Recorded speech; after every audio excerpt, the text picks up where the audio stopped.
Hi అండి, నమస్కారం. ఇప్పుడు మనం చేస్తున్న కూర రొయ్యలు బీరకాయ. ముందుగా స్టవ్ ఆన్ చేసుకొని కళాయి పెట్టుకొని ఆయిల్ వేడి చేసుకోవాలి. ఆయిల్ వేడెక్కాక ఉల్లిపాయ పచ్చిమిరపకాయలు వేయాలి. అవి దోరగా వేగనివ్వాలి. వేగనిచ్చిన తర్వాత కట్ చేసిన బీరకాయలు వేసుకోవాలి. అవి వేస్తూ కలుపుతూ మూత పెట్టుకోవాలి.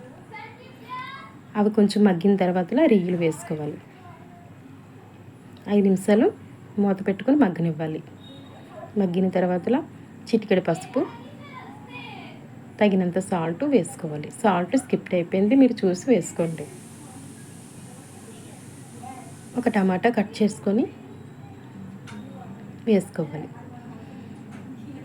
మళ్ళీ 10 నిమిషాలు మూత పెట్టుకోవాలి. ఆ వాటర్ తోటే ఉడికించాలి. 2 స్పూన్లు కారం వేసుకోవాలి. కారం వేస్తూ మళ్ళీ కలుపుతూ మళ్ళీ 10 నిమిషాలు మూత పెట్టుకోవాలి.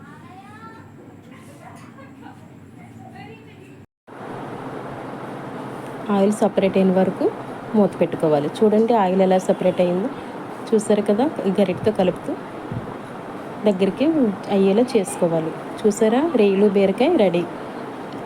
మా వీడియో కనుక మీకు నచ్చినట్టుగా అయితే సబ్స్క్రైబ్ చేయండి, లైక్ చేయండి.